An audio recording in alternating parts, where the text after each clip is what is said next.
বাংলাদেশের বিচার বিভাগ পূর্ণাঙ্গভাবে আলাদা হতে যাচ্ছে। এটা খানিকটা হয়েছিল, পূর্ণাঙ্গভাবে হয়নি। মানে আজকে এই সময়ে এসেও বিচার বিভাগ আলাদা হয়নি, অন্তত টেকনিক্যালি, কাগজে কলমে, প্রাতিষ্ঠানিকভাবে। সরকারি প্রভাব থাকবে কি থাকবে না ডিফারেন্ট আলোচনা, কিন্তু এই সময়ে হয়নি। এটা খুবই হতাশাজনক ব্যাপার।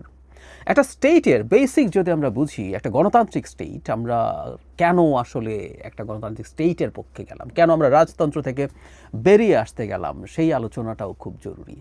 এর প্রধান কারণ হচ্ছে আমরা চাইনি পাওয়ারের কেন্দ্রীভবন থাকুক, সেজন্য আমরা পাওয়ারকে সেপারেট করতে চেয়েছি। রাজা যখন ছিলেন তখন রাজা যা বলতেন সেটা আইন।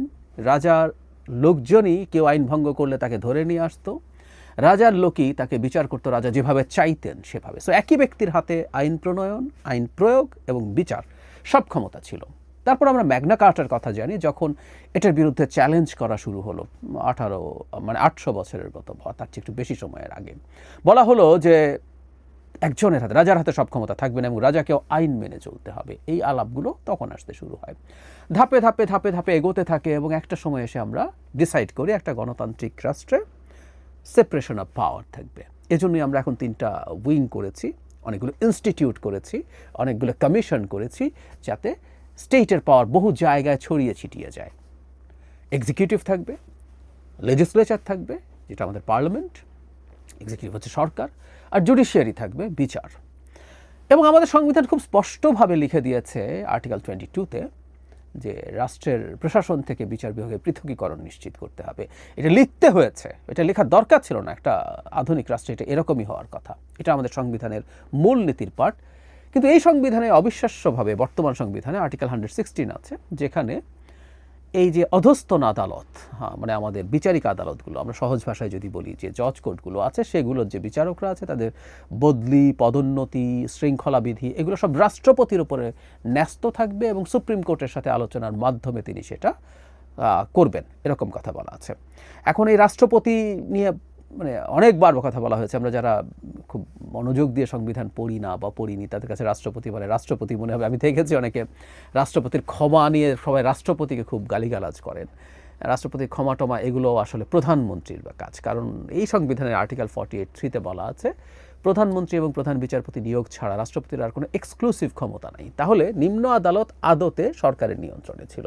এটা আর্টিকেল 22-র সাথে একেবারে সরাসরি কনফ্লিক্ট করে। একই সংবিধানে এই দুটো আর্টিকেল এতদিন ধরে ছিল। আসলে 72-এর সংবিধানে এটা শুধুমাত্র সুপ্রিম কোর্টে ছিল, কিন্তু মুজিব যখন বাকশাল কায়েম করেন, সব ক্ষমতা তিনি রাষ্ট্রপতির হাতে নিয়ে যান। পরবর্তীতে সেটা যখন বাতিল হয়, তখন এখানে রাষ্ট্রপতি এবং সুপ্রিম কোর্টের একটা যৌথ ব্যবস্থা দেখানোর চেষ্টা হয়েছে, কিন্তু আসলে লোয়ার জুডিশিয়ারি কার্যত সরকারের হাতেই ছিল।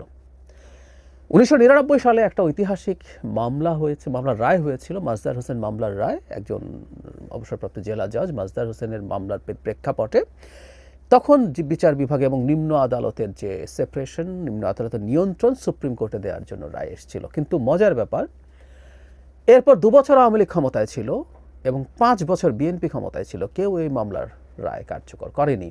বিএনপির একটা পাপ আছে এটা, আজকে তারা নিজেরাও এটার সাথে একমত, কিন্তু মানে একমত মানে সেপারেশনের জন্য, কিন্তু বিএনপির ওই পাপ আছে। তখন 1-11 সরকারের সময় খানিকটা হয়েছে, কিন্তু এরপরও পূর্ণাঙ্গ যে সেপারেশন, সম্পূর্ণ সরকারের হাত থেকে নিয়ন্ত্রণ চলে গিয়ে সুপ্রিম কোর্টের হাতে থাকা পৃথক সচিবালয়, এগুলো প্রত্যেকটা আসলে এতদিন পর্যন্ত হয়নি।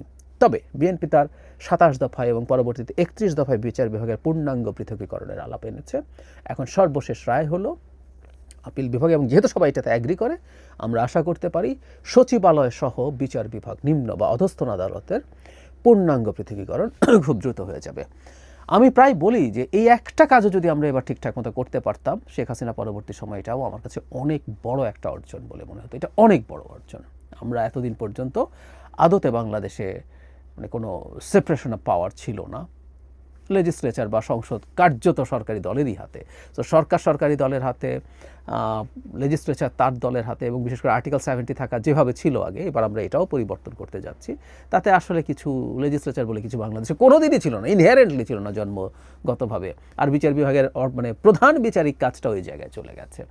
যদিও উচ্চ আদালত কাগজে কলমে অন্তত সাংবিধানিকভাবে পুরোপুরি নিয়ন্ত্রণ মুক্ত ছিল, কিন্তু সেটাকেও শেখ হাসিনা মানে চিফ জাস্টিসকে ঘাট ধরে বেট্টের করে দিয়ে ভীতি তৈরি করার মাধ্যমে বা মেরুদণ্ডহীন বিচারক নিয়োগের মাধ্যমে এটা নিশ্চিত করেছেন।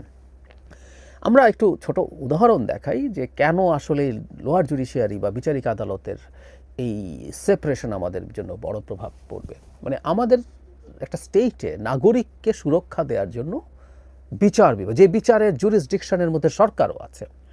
একটা উদাহরণ দিই, আমাকে সরকার কোনো একটা অভিযোগে গ্রেফতার করলো, কোনো একটা স্পেসিফিক আইনে গ্রেফতার করলো। এখন এতদিন পর্যন্ত অনেক ক্ষেত্রে ক্ষমতা এইরকম ছিল, যেহেতু সরকার বিচারকদের বদলি, পদোন্নতি, তাদের শৃঙ্খলা নিয়ন্ত্রণ করবেন, সরকারের কেউ যদি, মন্ত্রণালয় থেকে কেউ যদি ফোন করে বলেন যে এর জামিন দেওয়া যাবে বা জামিন দেওয়া যাবে না, এই ধরনের চাপ তৈরি করার সুযোগ ছিল। কারণ বিচারকরা ভয় পেতেন যে আমি যদি তার কথার সাথে কমপ্লাই না করি তাহলে কিন্তু আমার এগুলো ঝুলে যেতে পারে। এখন এমন হতে পারে যে সরকার ধরে নিয়ে গেল আমাকে, কিন্তু আমাকে ইনস্ট্যান্টলি জামিন দিয়ে দিল। সরকার রিমান্ড চাইলো, রিমান্ড দেয়া হলো না, স্বাধীনভাবে তারা কাজগুলো করতে পারবেন। থিওরিটিক্যালি অন্তত ব্যাপারটা এই জায়গায় এসে দাঁড়িয়েছে। এটা একটা বিরাট অর্জন। রাষ্ট্র এবং সরকারের নিপীড়ন থেকে বাঁচার জন্য বিচার বিভাগ জনগণের পাশে থাকার সক্ষমতা বেশ খানিকটা বেড়েছে। অনেক আগেও যে লোয়ার জুডিশিয়ারিতে মানুষ বিচার পায়নি তা বলছি না, কিন্তু ওই যে একটা চাপ ছিল, এই যে একটা টেনশন ছিল তাদের, সেই টেনশন মুক্ত হয়ে তারা চাইলে এখন কাজ করতে পারবেন। এখন বাকি যে কাজটা নিশ্চিত করতে হবে, দেখতে হবে, সেটা হচ্ছে যেহেতু এটা সুপ্রিম কোর্টের নিয়ন্ত্রণে যাবে, সরকারের প্রবণতা থাকতে পারে যে সুপ্রিম কোর্টে এবার আমরা প্রধান বিচারপতি এবং অন্যান্য বিচারক একেবারে তাদের অতি নিয়ন্ত্রিত, অতি অনুগত কাউকে দেওয়ার জন্য। সেই কারণেই আমরা চাই যে আমাদের কনস্টিটিউশন অনুযায়ী যে একটা আইন আছে, 3টা অপশনের মধ্যে একটা আইনের অপশন আছে, সেই আইনের ব্যাপারে ঐক্যমত্য হয়েছে। এই আইনটা যেন ভালো হয় এবং এই আইনের মাধ্যমেই যাতে সুপ্রিম কোর্টে বিচারক নিয়োগটা হয়, সেখান থেকে প্রধান বিচারপতির ব্যাপারে এক ধরনের একটা রেগুলেশন যাতে তৈরি হয়, সেটা যদি আমরা নিশ্চিত করতে পারি, সেটাও লাগবে, সেটাও যদি নিশ্চিত করতে পারি তাহলে আমাদের বিচার বিভাগের একটা মারাত্মক রকম বিপ্লব ঘটে যাবে। তারপরও এখন যতটুকু হতে যাচ্ছে, বহু বছর পর, স্বাধীনতার পর এত বছরে এসে আমরা একটা সেপারেটেড জুডিশিয়ারি, একটা এই প্রসঙ্গে একটু বলে রাখি, 54 যুক্তফ্রন্ট নির্বাচনেও বিচার বিভাগ পৃথকীকরণ করতে হবে শাসন বিভাগ থেকে, এই দাবি যুক্তফ্রন্ট নির্বাচনে 54 সালে ছিল। সো আমরা বুঝতে পারি সেই দাবি আজও বাস্তবায়িত হয়নি বাংলাদেশে। এটা হতে যাচ্ছে, এটা একটা অসাধারণ ব্যাপার। আমরা আশা করি বাকি কাজগুলো আমরা ধাপে ধাপে করে ফেলতে পারবো।